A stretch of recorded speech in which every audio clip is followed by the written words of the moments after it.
Okay, page 69 in our notes, and now we're talking about vertex form. So you remember the very first video that we talked about, watch this video first, was the difference between standard form of a quadratic equation and vertex form. Vertex form is easy to graph. It is ugly to look at, it is easy to graph. So let's start off by remembering what that equation looks like. So it's y equals a, open parentheses, h minus, no it's not, it's x. What am I doing? X minus h squared plus k. All right? So that's what it looks like. When I graph this, my vertex is going to be hk. And the axis of symmetry is x equals h. And we know that the axis of symmetry is just whatever that x value is after we sketched it. So how are they getting this HK thing? Let's think about what that means. So when you look at your formula up here, this H is always going to be opposite of what this is, opposite numbers. So if this is a negative 3, my H is going to be a positive 3.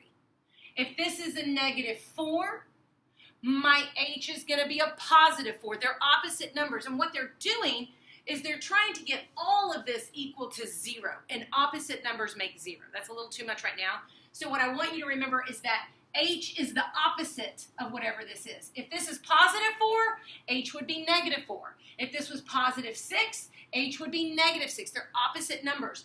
But k always remains the same. Don't change it. Don't change it. So when you look over here at 1, my axis of symmetry is going to be x equals the opposite of this number. If it's positive 4, it's negative 4. So my vertex is going to be the same as my axis of symmetry, negative 4, and k doesn't change. It's negative 2. Okay? All right, let's look at this one. My axis of symmetry, it's the opposite of negative 3. So it's positive 3. Positive 3. And my vertex is 3, 0. There is no k value. And a lot of students say, well, what about this negative over here? Remember, that negative just makes my parabola go down. It doesn't affect h or k. So right now I just want to go over, how we find axis of symmetry on vertex form. So here, axis of symmetry, it's the opposite of this negative 5, which is 5. And then my vertex is going to be 5, negative 4. Remember, that k value does not change. Over here, so my axis of symmetry, it's going to be 0. This is the coefficient of my quadratic term. So there's nothing there. My x is going to be equal to 0, and then my vertex is 0, 3. So if you look here, the coefficient means nothing. It's whatever is directly behind what is being squared. Right here, there's nothing inside those parentheses, so it's 0. So it's going to be 0 and 0, negative 3. So that's real quick about how you find it. So now let's look at how we graph it. It's going to be very, very similar to in the past. Except now it's just easy to point out. My axis of symmetry is x equals negative 2. My vertex is negative 2, 7. Remember, k doesn't change. So my first point is negative 2, 7. I didn't even have to work for it. And already I know my axis of symmetry is negative 2. And my vertex is negative 2, 7. So negative 2, 1, 2, 3, 4, 5, 6, 7. And it's going to go down because it's negative. So this part remains the same. This part's going to be no different. I still want to find out, if this is what it looks like. I do want to find out when x is negative 1, what is my y value? So I'm going to go over here and I'm just going to solve. I'm going to evaluate. Parentheses first, order of operations. Negative 1 plus 2 is 1 squared. And so 1 squared is 1, but bring down that negative. So negative 1 plus 7 is 6. So when x is negative 1, y is 6. When x is negative 1, y is 6. 1, 2, 3, 4, 5, 6. Remember, let that axis of symmetry work for you. So if it's 1 over here, it's 1 over there. But remember to label that point. It's negative 1, 2, negative 3, 6. So when x is negative 3, y is 6. Now let's find out what happens when x is 0. So I'm going to go over here, and when x is 0, what's my y value? 0 plus 2 is 2. So 2 squared is 4. Bring down that negative. Negative 4 plus 7 is 3. So when x is 0, y is 3. When x is 0, y is 3. And then, remember, let that axis of symmetry work for you. So notice the separation here is even, but don't forget to label that point. And that point is negative 4, 3. And now I can look at what my parabola is doing. Okay? And then my domain's the same. All the way left, all the way right is all real numbers. And my range is up here at 7, but it's everything below 7. So y is less than or equal to 7. That's how I'm getting that range. Okay, this video is going to be kind of long, so because this is very similar to what we've done previously about finding those other points, all I'm going to do is I'm going to show you, here my axis of symmetry. So my axis of symmetry is 1. There is no k value, so it's 0, so my vertex is 1 and 0. And then everything else would remain the same. You can graph that one. Okay? Now,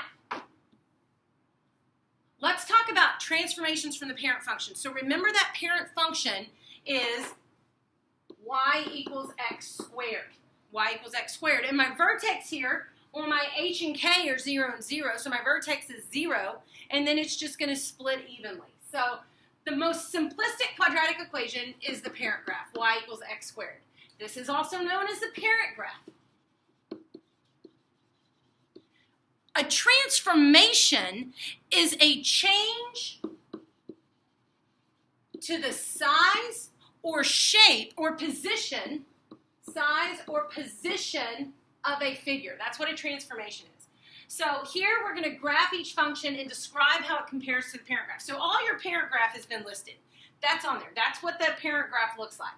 So I'm going to graph my new one and then describe that change. So here, my axis of symmetry would be negative 2.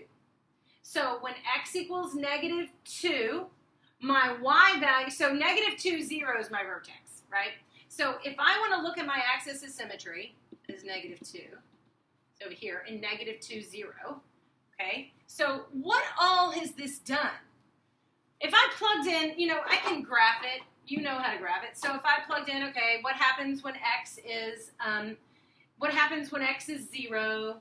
Well, 2 squared would be 4. So when x is 0, y is 4, and then I can use it on the other side. So when x is negative 4, y is also 4. And so my parabola, that's what happened when graph. But what transformation took place? All that happens, if you look at your vertex, all we have done is we have shifted the parent graph 2 units to the left. So shift 2 units to the left. That's all that's happened, okay? So what we're going to do is we're going to graph these and compare them to my parent graph. So on this one, what do we think would happen? Here's my parent graph. So basically it's saying, here's my parent graph, add 5 to it. So what that looks like, now let's graph it and see what happens. So here my axis of symmetry, well my vertex, my axis of symmetry is 0 and my vertex is 0, 5. So here's 0 and my new vertex is 0, 5. And then I could add some points. I could say, okay, what happens when x is 1? 1 squared is 1 plus 5 is 6. So when it's 1, it's 6. And then I can go negative 1, it's 6. So all that's happened is I have shifted up 5 units. So you'll notice up here, this causes the shift to the left or to the right, but this k value shifts it up or shifts it down, okay? So that's what we're doing when we talk about what happens, what is the change in my parent graph. So if you look at number 9, remember, this shifts it to the left or right.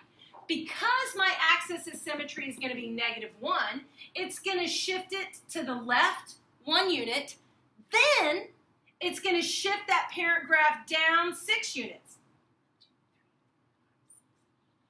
And then you can play with your points and you'll see. And you can, plug in random points so you can see and graph that graph. For the sake of time, I'm just going to tell you what I want for the transformation.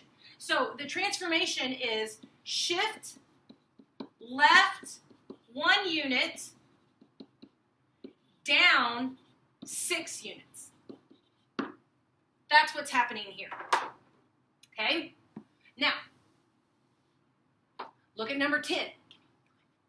Okay, number 10. So here, my axis of symmetry is 4, so it's going to come over 4 units, and then it's shifting everything up 1 unit. So it's going to go over 4 and up 1, but because of this negative, it's going to flip down. So the transformation that took place is it's going to shift right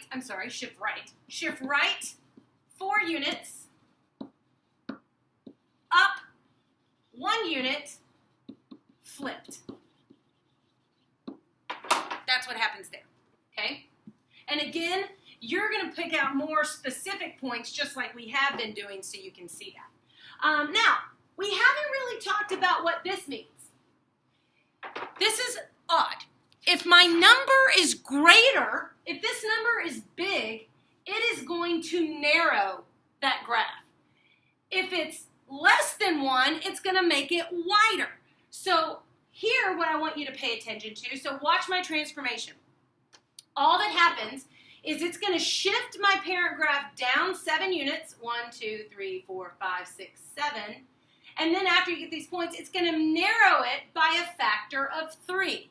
Narrow by a factor of 3. So it's going to shift down 7 units, narrow by factor of 3. And then when you graph those points, you'll see it. Look at number 12. We got a lot of stuff going on, but let's ease into it. So, my axis of symmetry is positive 3. 1, 2, 3. Shift down 2 units. 1, 2. So here is my vertex. It has gone shifted to the right, shift to right 3 units, down 2 units, flipped, because of that negative, flipped, and widened, because it's less than 1, and widened by factor of 1/2. Whew. Slow that down. Right here, axis of symmetry. Shift to the right 3. That negative 2. Shift down 2. Flip it and expand it. Flip and expand. Okay, so that takes some practice, but that's what it's going to look like. All right, now let's put it together. So, H is the horizontal shift. So, positive shifts it left, negative shifts it right. And we talked about up there. K is the vertical shift. Positive shifts up, negative shifts down.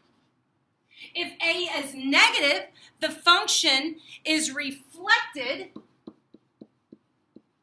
across the x-axis. And we said flip, but it was the same thing. We flipped it down, but it was always over that x-axis. So it's reflected across the x-axis. If A is greater than 1, it represents a vertical stretch. And if A is a fraction, between 0 and 1, it represents a vertical compression. Okay? All right. So, if we are writing equations, I'm going to go over 13 through 19 with you. If I want to translate 2 units to the right, so y equals, if it's going to the right, that means it's negative 2 squared, because it's the opposite, so it's negative 2 squared. Translated 3 units left and 4 units down. So let's start with units to the left. Y equals, if it's going to the left, that means it's positive 3 squared, and 4 units down would make it a negative 4. If it's reflected over the x-axis, then translated 3 units down. So it's reflected, nothing's happening with my horizontal shift, so it's negative x squared minus 3. Nothing's happening with my horizontal shift. Let's look at 19. Vertically compressed by a factor of 1/3, then translated 8 units up. So it's y equals 1/3, I don't need that, x squared plus 8. Nothing happens to the left or to the right. All that's going on is the compression and going up. These don't take that long. So let's say translated 5 units up, so y equals x squared plus 5. That's just the vertical. Translated 7 units right and 4 units up. So y, if it's going to the right, that means it's negative. X minus 7 squared, because it's the opposite, and 4 units up. Reflected over the x-axis, then translated to the right and 2 units down. So negative, it's translated 5 units to the right, which makes it, right, I gotta think it's negative, because it goes opposite. Minus 5 squared, and 2 units down would be negative. 2 units down would be negative 2. Okay? Vertically stretched by a factor of 2, reflected over the x-axis. So watch this. Negative 2. Then translated 4 units to the left, so it's positive 4 squared. Vertically stretched and reflected, so it's a negative 2x plus 4 squared. Okay? All right, guys, good luck.